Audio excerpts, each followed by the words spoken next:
وہ جو ہے عمران خان صاحب کی ضمانت دے تو پھر رہائی جو ہے وہ کر دی جائے۔ عارف الوی صاحب لاہور تشریف لائے ہوئے تھے آج، میری اور چند اور دیگر صحافیوں کی بڑی تفصیل سے ان سے ملاقات ہوئی ہے۔ پاور جہاں پہ موجود ہے بات وہیں پہ ہوگی، وہیں سے جا کے جو ہے ایشوز ریزالو ہوں گے۔ عاصم منیر صاحب کے ساتھ جو ہے وہ معاملات کہاں سے خراب ہوئے، نواز شریف صاحب جو ہے یہاں پہ مار کھاتے ہیں۔ جماعت اسلامی نے جناب اپوزیشن اتحاد کا حصہ بننے سے انکار کر دیا ہے۔ بشرا بی بی کو اڈیالہ جیل میں اسی جگہ رکھا گیا ہے جہاں مریم نواز کو قید کیا گیا تھا۔ میڈیا کے اینکرز یہ لوگ چٹ پٹی سٹوریاں بیچتے ہیں کیونکہ ان کے پاس بیچنے کے لیے کچھ نہیں ہے۔ السلام علیکم ناظرین، میں ہوں منصور علی خان، اپنے ڈیجیٹل چینل کے اوپر آپ کو خوش آمدید کہوں گا۔ ناظرین، بڑے اہم ایشو کے اوپر اس پروگرام کے اندر، اس ویلاگ کے اندر آپ سے ڈسکشن کریں گے۔ ایک تو عارف الوی صاحب لاہور تشریف لائے ہوئے تھے آج، میری اور چند اور دیگر صحافیوں کی بڑی تفصیل سے ان سے ملاقات ہوئی ہے۔ کیا کچھ ہوا اس ملاقات میں، کیا چیزیں ڈسکس ہوئی ہیں، کچھ آن دا ریکارڈ ہیں، کچھ آف دا ریکارڈ ہیں، ساری چیزیں آپ کے ساتھ ڈسکس کریں گے تھوڑی دیر میں۔ آف دا ریکارڈ نہیں ہوگا اوبویسلی اس کے اندر۔ اس کے علاوہ کچھ اور ڈیولپمنٹس بھی ہیں، ایک ایک کر کے ڈسکس کرتے ہیں، لیکن اس سے پہلے آپ سے ریکویسٹ کہ چینل کو سبسکرائب کرنا مت بھولیے، بیل آئیکن ضرور پریس کیجیے۔ اگر آپ کو ہماری ویڈیو پسند آئے اسے لائک کا بٹن ضرور دبائیے گا اور اسے شیئر کرنا مت بھولیے گا۔ اچھا جی، ذرا کچھ معاشی خبریں پہلے شامل کر لیں، پھر میں اس اہم خبر کے اوپر بھی آتا ہوں۔ ایک تو جناب IMF نے ڈو مور کا مطالبہ ایک دفعہ پھر کر دیا پاکستان سے، اور پاکستان کو اربوں روپے کی ٹیکس چھوٹ بتدریج کم کرنے کی ہدایت کر دی ہے، بلکہ ختم کرنے کی ہدایت کی ہے۔ بجٹ 2024-2025 آج کل بن رہا ہے اور جون کے اندر جو ہے وہ یا مئی اینڈ میں کسی بھی وقت آ سکتا ہے۔ تو FBR نے آئندہ بجٹ میں سیل ٹیکس اور انکم ٹیکس کی رعایتیں اور چھوٹ مرحلہ وار ختم کرنے کی تجویز پیش کی ہے۔ بجٹ میں ٹریکٹرز، کیڑے مار ادویات پر ٹیکس چھوٹ ختم کیے جانے کا امکان ہے اور آئندہ مالی سال 30 ارب روپے کا ٹیکس ریونیو متوقع ہے۔ ٹریکٹرز اور کیڑے مار ادویات پر ٹیکس استثناء کے خاتمے سے زرعی لاگت مزید بڑھ جائے گی اور آئندہ بجٹ میں بجلی اور گیس کے بلوں میں دی جانے والی سبسڈی کو بھی ختم کیا جا رہا ہے۔ وزیر خزانہ محمد اورنگزیب صاحب نے پری بجٹ کانفرنس سے خطاب کیا۔ انہوں نے کہا کہ ملک میں معاشی مشکلات سے نکالنے کے لیے حکومت اور پرائیویٹ سیکٹر کو مل کر کام کرنا ہوگا۔ ہم صوبوں کی مشاورت سے آگے بڑھیں گے۔ اگر ملک میں معاشی استحکام چاہتے ہیں تو پرائیویٹائزیشن کی طرف جانا ہوگا۔ ہمارے تاجر بھائی جو ٹیکس نیٹ سے باہر ہیں وہ خود ٹیکس نیٹ میں آئیں، انہیں ہم ہر طرح کی سہولیات فراہم کریں گے۔ اپریل میں ریٹیلرز کو رضاکارانہ طور پر رجسٹریشن کی سہولت دی گئی، مگر ریٹیلرز ٹیکس نیٹ میں آنے سے آج بھی گریز کر رہے ہیں۔ لوگ یہ سمجھتے ہیں کہ جب وہ نیٹ میں آ جائیں گے انہیں بلا وجہ ہراساں کیا جائے گا۔ ہم ریٹیلرز کو ہر سہولت دیں گے، ان سے مذاکرات کریں گے، لیکن انہیں ٹیکس نیٹ میں لانے سے پیچھے نہیں ہٹیں گے۔ اس کے علاوہ جناب IMF نے پاکستان میں انتخابات کے باوجود برقرار سیاسی بے یقینی کی نشاندہی کر دی ہے۔ IMF کے سامنے آنے والی دستاویزات میں ذکر ہے کہ انتخابات کے بعد دو بڑی جماعتیں مسلم نون اور پیپلز پارٹی نے مخلوط حکومت بنائی، مگر PTI سے وابستہ آزاد امیدواروں نے دیگر سیاسی جماعتوں سے زیادہ ووٹ لیے۔ PTI کے حمایت یافتہ ارکان نے قومی اسمبلی میں بڑی اپوزیشن قائم کی۔ دستاویز میں بتایا گیا کہ نئی حکومت نے اسٹینڈ بائی ارینجمنٹ کی پالیسیاں جاری رکھنے کا عزم ظاہر کیا ہے۔ معاشی پالیسیوں کے عدم نفاذ، کم بیرونی فائنانسنگ کے باعث قرضوں اور ایکسچینج ریٹ پر دباؤ کا خدشہ ہے۔ دستاویزات میں بتایا گیا کہ پیچیدہ سیاسی صورتحال، مہنگائی اور سماجی تناؤ پالیسی اصلاحات کا نفاذ متاثر کر سکتا ہے، جبکہ اشیاء کی قیمتیں، شپنگ میں رکاوٹیں یا سخت عالمی مالیاتی حالات بیرونی استحکام کو متاثر کریں گے۔ تو پاکستان کی جو معاشی رپورٹ ہے IMF کی جانب سے وہ کوئی زیادہ اتنی اچھی نہیں ہے۔ اچھا جی، اس کے علاوہ اب ذرا آ جائیں عارف الوی صاحب جو آج تشریف لے کر آئے ہوئے تھے یہاں پہ۔ تو سینئر صحافی حبیب اکرم صاحب کے گھر کے اوپر جو ہے ایک برنچ کا انتظام کیا گیا، اس میں کئی صحافیوں کو وہاں پہ بلایا گیا تھا، مجھے بھی وہاں پہ دعوت دی گئی تھی، ہم لوگ گئے وہاں پہ۔ عارف الوی صاحب کے ساتھ جو ہے وہ ایک اچھا خاصا لمبا سیشن جو ہے ہوا، جس میں کچھ باتیں انہوں نے کی، کچھ صحافیوں نے، ہم نے بھی ان سے سوال کیے۔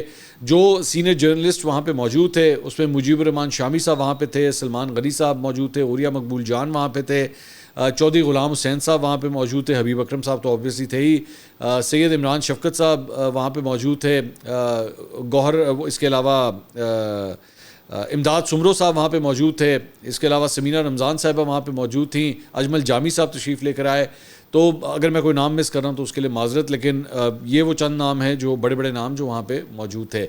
عارف الوی صاحب جب تشریف لے کر آئے تو جو کچھ اہم باتیں جو انہوں نے کی ہیں میں اس کا خلاصہ آپ کے سامنے رکھ دیتا ہوں۔ ایک تو انہوں نے یہ کہا ہے کہ جناب اس وقت وہ مختلف پاکستان کے مختلف جگہوں کے اوپر جو دورے کر رہے ہیں، اس کا مقصد یہ ہے کہ ان کو فیڈ بیک ملے. لائرز کے ساتھ ملاقاتیں کی ہیں، تاجروں سے ملاقاتیں کی ہیں، صحافیوں سے ملاقات کر رہے ہیں، تاکہ ان کو پلس کا جو ہے وہ آئیڈیا ہو سکے کہ لوگ جو ہیں وہ کیا سوچ رہے ہیں اس وقت موجودہ سیاسی صورتحال کے اندر، یا پاکستان جس ڈگر پہ آ کے کھڑا ہوا ہے اس کے بارے میں لوگ جو ہیں وہ کیا سوچ رہے ہیں. انہوں نے کہا کہ ظاہری بات ہے، انہوں نے کہا میں کچھ باتیں میں کہنا چاہوں گا، کچھ میں آپ کا فیڈ بیک بھی جو ہے وہ حاصل کرنا چاہتا ہوں. انہوں نے کہا کہ سوال ان سے ہوا، انہوں نے کہا کہ فوج کے ساتھ جو ہم بات چیت کی بات کرتے ہیں کہ ہم ان سے بات چیت کرنا چاہتے ہیں، اس کی وجہ یہ کہ ایشو اگر ریزالو ہوگا تو اسی اینڈ سے ہوگا، بات جو ہے اگر ہوگی تو انہی سے ہوگی اور انہی کے ساتھ جو ہے وہ مسئلہ ریزالو ہوگا، اور کوئی طریقہ نہیں ہے. اگر کوئی یہ سمجھتا ہے کہ ان دیگر بڑی سیاسی جماعتوں سے، نون لیگ یا پاکستان پیپلز پارٹی سے، ایم کیو ایم سے بات چیت کرنے سے جو ہے ایشوز ریزالو ہو جائیں گے، اس سے ایشوز ریزالو نہیں ہوں گے، کیونکہ ان کے پاس پاور ہی نہیں ہے. پاور جہاں پہ موجود ہے بات وہیں پہ ہوگی، وہیں سے جا کے جو ہے ایشوز ریزالو ہوں گے. لیکن یہ بھی حقیقت ہے، ہم جانتے ہیں کہ اس وقت جو ہے وہ ہم سے بات چیت کرنے میں وہ دوسری پارٹی یعنی کہ فوج جو ہے وہ انٹرسٹڈ نہیں ہے. لیکن ظاہری بات ہے ہم لوگ اپنا دروازہ کھلا رکھے ہوئے ہیں. ہماری کوشش یہ ہے کہ ہمیں اپروچ کیا جائے اور معاملات کو جو ہے کسی طرح ریزالو کیا جائے. عمران خان صاحب چند انہوں نے واقعات کا بھی ذکر کیا، اس میں سے عمران خان صاحب سے جو ریسنٹ ملاقات ہوئی اس حوالے سے انہوں نے کہا کہ پوری طرح سرویلنس کے اندر جو ہے وہ ملاقات ہو رہی ہے، یہ ملاقاتیں ہو رہی ہیں اور ٹوٹلی آبزرو کیا جاتا ہے. کاغذ پینسل لے جانے کی جو ہے وہ اجازت نہیں ہوتی، لیکن لوگ اگر کوئی غلطی سے کوئی پین وغیرہ لے بھی جائے تو وہ ہاتھ کے اوپر لکھ رہا ہوتا ہے کہ خان صاحب جو ہے وہ کیا انسٹرکشنز دے رہے ہیں یا کیا کچھ کہہ رہے ہیں. انہوں نے کہا کہ خان صاحب کے پاس خبروں کا ایکسیس بہت کم ہے. جو لوگ جو چیزیں لے کے جا رہے ہیں، مطلب کوئی اگر جا رہا ہے تو وہ وربلی جو کچھ ان کو بتا رہا ہے کہ جی باہر یہ کچھ ہو رہا ہے، تو یہی رپورٹس ان کو ملتی ہیں. یا تو ایک اخبار وہ پڑھ پاتے ہیں یا کوئی ایک آدھا ٹیلی ویژن چینل جو ہے وہ دیکھ پاتے ہیں زیادہ سے زیادہ، تو یہی ڈیولپمنٹ ہے. لیکن آبویسلی انفارمیشن تک رسائی جو ہے وہ بڑی محدود ہو چکی ہے عمران خان صاحب کی. تو اس کے علاوہ انہوں نے کچھ ذکر جو ہے وہ جنرل باجوہ کا بھی کیا. انہوں نے کہا کہ جنرل باجوہ نے جب عمران خان صاحب کو گولی لگی تھی تو جنرل باجوہ نے جو ہے وہ کہا تھا کہ یہ سب کوئی ڈرامہ ہو رہا ہے اور کوئی یہ اس طرح تو پلستر جو ہے وہ کوئی بھی پہن سکتا ہے. یہ بات بھی انہوں نے جنرل باجوہ کے بارے میں کی. جنرل عاصم منیر کے حوالے سے سوال کیا گیا ایک صحافی کی جانب سے کہ یہ بتائیے کہ عاصم منیر صاحب کے ساتھ جو ہے وہ معاملات کہاں سے خراب ہوئے جو موجودہ آرمی چیف ہیں. تو اس کا انہوں نے واضح جواب نہیں دیا، بلکہ میں نے اور ایک اور صحافی نے 2-3 دفعہ ان سے کہا کہ جی ابھی تک بھی آپ نے اس سوال کا جواب نہیں دیا، کیونکہ وہ مجھے یہ لگ رہا تھا جیسے وہ ڈائریکٹلی اس بات کا جواب دینا نہیں چاہ رہے تھے. لیکن ایک انہوں نے گول مول جو اس بات کا جواب دیا، انہوں نے کہا کہ ایون جب جنرل باجوہ وہاں پہ موجود تھے اور جنرل فیض جو ہے ابھی ڈی جی آئی ایس آئی ہی تھے، تو کنسرن کوارٹرز کی جانب سے یعنی کہ فوج کی جانب سے جو ہے وہ یہ بار بار کہا جا رہا تھا کہ جناب جنرل فیض کے سر پہ جو آپ نے ہاتھ رکھا ہوا ہے وہ ہاتھ اٹھائیں. اور تو انہوں نے کہا کہ میرے تھرو یہ پیغام جو ہے وہ آگے بھی کمیونیکیٹ کیا گیا کہ نہیں ایسی بات نہیں ہے، ہم لوگ یہ کوئی جنرل فیض کے سر پہ ہاتھ نہیں رکھا ہوا، بلکہ ہم تو کہتے ہیں کہ جس کو بھی کل کو آپ نے آرمی چیف بنانا ہو یا D G I S I بنانا ہو میرٹ کے اوپر بنائیے. تو یہ تاثر غلط ہے. تو یہ ان کا پوائنٹ آف ویو تھا. میں نے کہا جی میرٹ کے اوپر بنانا ہے تو میرٹ کے اوپر تو کل کو پھر جنرل فیض دوبارہ بن سکتے تھے. آپ کہتے ہیں کہ ہاں جی ہم نے تو میرٹ کہا تھا تو میرٹ کے اوپر بنا دیا. تو مجھے لگا کہ وہ جو ایک واضح جواب ہونا چاہیے تھا عارف الوی صاحب کی جانب سے وہ نہیں آیا. اس کے علاوہ انہوں نے کہا کہ سوشل میڈیا جو ہے وہ آج کل کے جو اسٹیک ہولڈرز ہیں ان کو آئیڈیا نہیں ہوتا کہ سوشل میڈیا جو ہے نا وہ یہ ہمارے پہ الزام لگتا ہے کہ پی ٹی آئی جو ہے وہ اس کو استعمال کرتی ہے. تو ایسا نہیں ہے کہ پی ٹی آئی اس کو استعمال کرتی ہے. یہ لوگوں کی پلس ہے، یہ لوگوں کا فیڈ بیک ہے، یہ لوگوں کی نیچرل ریاکشنز ہیں چیزوں کو لے کے جو فوراً جو ہے وہ آپ کو مل جاتے ہیں. آپ کو فوراً پتہ لگ جاتا ہے کہ جناب کیا ہو رہا ہے باہر. تو ایسا نہیں ہے کہ یہ ہم نے کریٹ کیا ہوا ہے یا ہم اس کا استعمال کر کے چیزوں کو مینیپولیٹ کرتے ہیں. تو میں نے ان سے اس موقع کے اوپر ایک بات کہی، میں نے کہا جی ایسا نہیں ہے کہ آپ لوگوں نے نہیں کیا، آپ لوگوں نے بہت استعمال کیا ہے. یہاں پہ صحافیوں کے اگینسٹ، اب آپ نے مخالفین کے اگینسٹ گندے سے گندے ٹرینڈ چلائے گئے ہیں. میں نے 1-2 ٹرینڈز کا میں نے ان کا ذکر بھی کیا. تو میں نے کہا جی یہ سب کچھ پی ٹی آئی کرتی رہی ہے اور بڑے منظم طریقے سے کرتی رہی ہے. لیکن اگر آپ اسٹیٹ کو یہ ٹارگٹ کرنا شروع کر دیں اور یہ کہیں کہ جی ہمارے ہاتھ میں جو ہے نا یہ ایک پلیٹ فارم موجود ہے اور اس کو ہم جس طرح مرضی چلائیں، ہم جس کی مرضی پگڑی اچھال کے رکھ دیں ایسی کی تیسی، تو وہ پلس نہیں ہے. کہ جی وہ پلس. میں نے کہا آپ کو بیسکلی مجھے لگتا ہے کہ پی ٹی آئی کو عادت پڑ گئی ہے کہ جی جو پاپولر چیزیں ہیں نا بس اس کے پیچھے جائیں, اور وہ صحیح ہے یا غلط ہے آپ کر دیں. میں نے ایک ایگزامپل بھی دی ان کو, میں نے کہا جی مثال کے طور پہ عمران خان صاحب نے جب بجلی اور وہ پٹرول اور ڈیزل کی قیمتیں 10-10 روپے کم کر دی, بجلی کی قیمت 5 روپے کم کر دی, بڑا پاپولر ڈیسیجن ہو گیا. میں نے کہا اس وقت آپ کے جتنے لونڈے لپاڑے تھے وہ بیٹھ کے واہ واہ واہ واہ واہ عمران خان کی جے جے کار ہوگی. آپ کو بھی پتا تھا آپ نہیں کر سکتے تھے, آپ کے پاس مارجن ہی نہیں تھا, آپ کے پاس کوئی خزانے میں اتنے پیسے نہیں تھے کہ آپ یہ حرکت کر سکتے, لیکن پھر بھی آپ نے کر دیا کیونکہ پاپولر ڈیسیجن تھا. آپ کو پتا تھا اچھا میری حکومت تو جا رہی ہے, آپ کو پتا لگ چکا تھا میری حکومت جا رہی ہے تو کر لو پھر جو کچھ بھی کرنا ہے. میں نے کہا اس طرح نہیں ہوتا, یہ طریقہ کار غلط ہے. آپ کو اچھی طرح جانتے ہیں, میں نے کہا آپ اچھی طرح جانتے ہیں کہ یہ کوئی سین ڈیسیجن نہیں تھا, ٹھیک ہے, لیکن ظاہری بات ہے آپ اگر بیٹھے بیٹھے پٹرول اور ڈیزل کی قیمتیں کم کر دیں گے تو لوگ تو تعریفیں ہی کریں گے وہ, لیکن آپ سے اس کی سینٹی نہیں پوچھیں گے, یہ نہیں پوچھیں گے کہ بھائی جان اینو ذرا 2+2 کر کے دکھاؤ دے صحیح ہے, بنایا کس طرح بیٹھ کے کم کر دیا آپ نے. مطلب آج اگر آپ فار ایگزامپل سگریٹ پینے والے پاکستان میں بہت ہیں, آج آپ کہیں جی سگریٹ کی قیمت آج سے 5 روپے ہے, جو بھی سگریٹ ہے وہ 5 روپے کا ہے, لوگ تعریفیں تو بہت کریں گے, لیکن بعد میں جا کے کوئی آپ سے سوال بھی کرے گا بھائی جان یہ 5 روپے بنا کس طرح دیا آپ نے, اگر ایک چیز 35 روپے کی ہے یا 40 روپے کی ہے, آپ نے اس کو 5 روپے بنا کس طرح دیا ہے, اس پہ کیا حکومت پیسے دے گی؟ سگریٹ بنانے والوں کو حکومت پیسے دے گی؟ تو آپ کو اس کے پیچھے جانا ہوتا ہے, اس طرح نہیں ہوتا. ایکچولی ہوتا تو یہ لیڈر وہ ہوتا ہے جو مشکل فیصلے کرے, ان پاپولر فیصلے کرے, لیکن صحیح فیصلے کرے جو قوم کے لیے, ملک کے لیے, عوام کے لیے بہتر ہوں. اگر تو پاپولر ڈیسیجن ہی کرنے ہیں تو وہ تو کوئی مسئلہ, کسی گنگو تیلی کو لا کے وزیر اعظم بنا دیں, اسے کہا بیٹا یہ 25 کروڑ عوام جس چیز میں خوش ہو رہی ہے نا بس سارے وہی فیصلے کیے جا. اگر وہ آج کے بعد کہہ دیں کہ جناب یہ پورے پاکستان سے جو ہے نا وہ ٹریفک کے اشارے ختم کر دیں, اہم ہی لوگوں کو رکنا پڑتا ہے اشاروں کے اوپر, تو ختم کر دیں. وہ ختم تو کر دیں گے, لیکن اس کے بعد جو آپس میں ایکسیڈنٹس ہونے ہیں, وہ جو آپس میں گاڑیاں ٹکرانی ہیں, وہ اس کا کیا ہوگا؟ اس طرح نہیں ہوتا. ہر چیز سیاست نہیں ہوتی. میں جانتا ہوں کہ آپ کو بڑا اچھا لگتا ہے کہ ہاں جی جناب ووٹ مل گئے, مجھے ووٹ مل گئے, جے جے کار ہو گئی. انہوں نے کہا کیا بات ہے, چھا گیا عمران, کیا بات ہے, ہائے دیکھو اس کے دل میں کتنا درد ہے. درد سب کے دل میں ہوتا ہے, لیکن جیب اجازت دیتی ہے کہ نہیں دیتی؟ سوال یہ. تو غلط کیا تھا آپ لوگوں نے اس وقت وہ سب کچھ. میں نے میرا اس وقت کا ویلاگ اٹھا کے دیکھے نا جس دن عمران خان صاحب نے فیصلہ کیا, تو جا کے ڈھونڈیے گا ذرا. میں نے اسی دن کہا میں یہ کر کس طرح دیا آپ نے, پیسے ہیں نہیں آپ کے پاس, کہاں سے کر دیا آپ نے, اور آئی ایم ایف کی ڈیل کا بھی بیڑا کر دیا آپ نے. خیر تو مطلب یہ اس کے اوپر جو ہے وہ کچھ انٹریکشن ہوا, پھر بات ہوئی وزیر آباد کے حملے کے حوالے سے, عمران خان صاحب پہ جو حملہ ہوا تھا اس کے بارے میں بات ہوئی.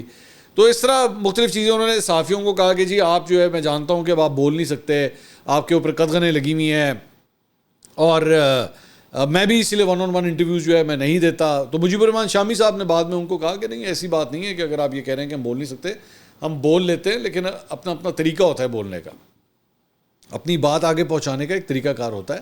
ایسا نہیں ہے کہ بول نہیں سکتے, بولتے ہیں, اور جتنا بول سکتے ہیں وہ بول رہے ہیں, ایسی بات نہیں ہے. تو یہ ایک انٹریکشن تھا. اچھی بات اس کے اندر یہ تھی کہ ایٹ لیسٹ عارف علوی صاحب جو ہیں وہ آ کے انٹریکشن کر رہے ہیں, پی ٹی آئی کا پوائنٹ آف ویو جو ہے وہ دے رہے ہیں, صحافیوں کے ساتھ گفتگو کر رہے ہیں, کچھ ان کی سن رہے ہیں, کچھ اپنی سنا رہے ہیں. اچھی بات ہے یہ. میرے خیال میں پالیٹکس کے اندر جو ہے وہ یہ بہت ضروری ہوتا ہے کہ میڈیا کے ساتھ آپ کے انٹریکشنز ہونے چاہیے. نواز شریف صاحب جو ہے یہاں پہ مار کھاتے ہیں, نواز شریف صاحب بہت سویلی یہاں پہ مار کھاتے ہیں. اگر ہے بھی تو ان کی ایک کچن, صحافیوں کی کچن کیبنٹ ہے, 4-5 صحافی انہوں نے بس رکھے ہیں, بس انہیں کے ساتھ انٹریکشن کرنا ہے. اس سے کوئی فائدہ نہیں ہوتا, اس کا ایبسلیوٹلی کوئی فائدہ نہیں ہے. اچھا جی, اس کے علاوہ کچھ اور خبریں بھی شامل کرتے ہیں. جماعت اسلامی نے جناب اپوزیشن اتحاد کا حصہ بننے سے انکار کر دیا ہے, اور نئے امیر جماعت اسلامی حافظ نعیم الرحمان صاحب نے پریس کانفرنس کی. انہوں نے کہا کہ محمود خان اچکزئی کی زیر صدارت اپوزیشن اتحاد تحریک تحفظ آئینی پاکستان کا حصہ بننے سے متعلق سوال پر انہوں نے کہا کہ جماعت اسلامی کسی مقصد کے لیے اشتراک عمل کسی بھی طرح کر سکتی ہے, مگر کسی اتحاد کا حصہ جو ہے وہ نہیں بنے گی. تو جماعت اسلامی نے چٹا انکار کر دیا. پی ٹی آئی آفیشیل کی جانب سے ٹویٹ کیا گیا, انہوں نے کہا despite court orders Imran Khan and Bushra Bibi are being denied a comprehensive medical check up, Imran Khan and Bushra Bibi's health are paramount and the nation demands their immediate and thorough examination at Shaukat Khanum hospital.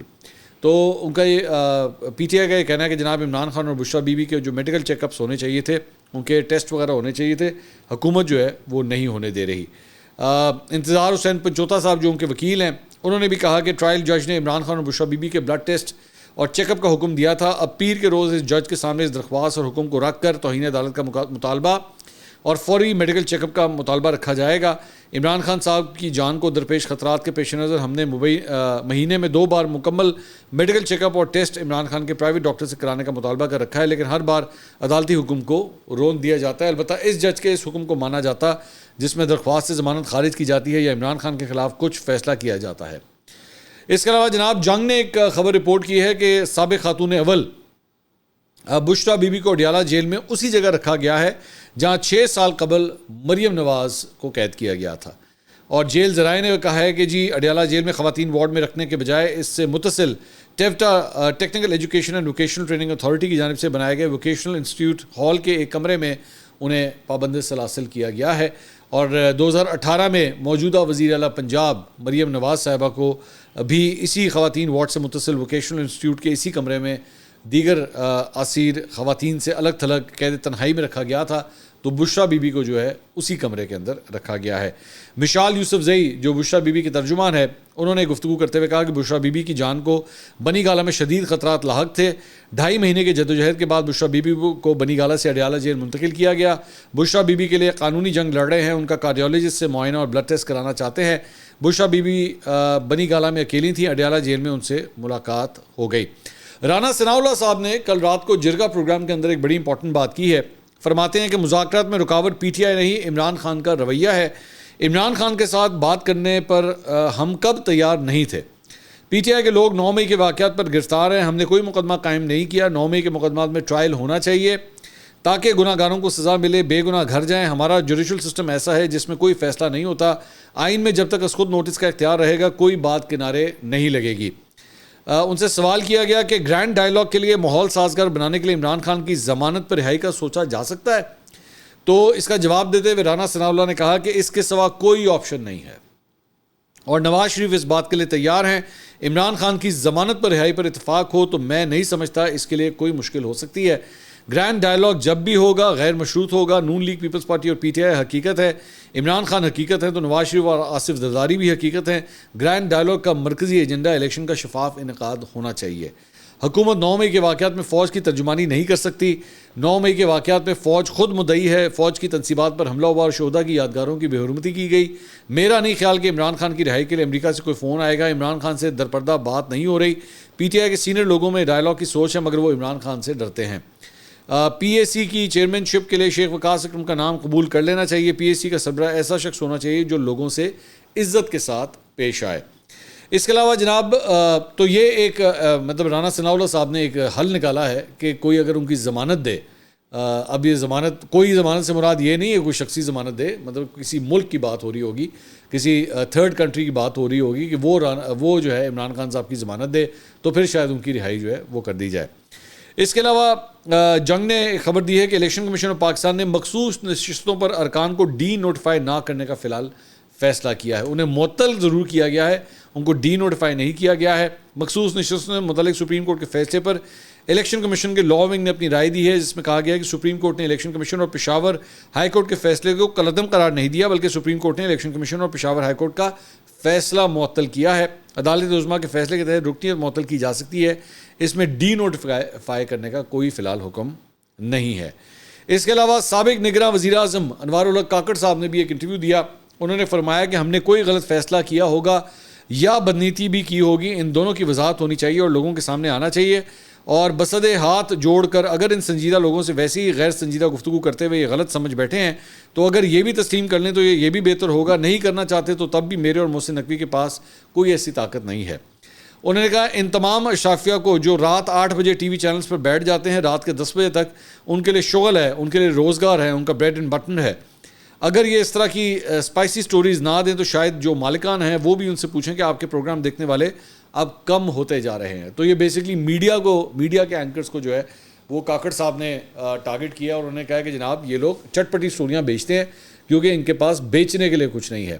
تو کاکڑ صاحب سے بڑی معذرت کے ساتھ آپ نے سب کو جو ہے وہ ایک ہی طریقے سے ہانک دیا کہ جناب سارے جو ہے وہ یہ کام کرتے ہیں, یعنی کہ آپ کا کہنے کا مطلب ہے کہ صحافت ہو ہی نہیں رہی.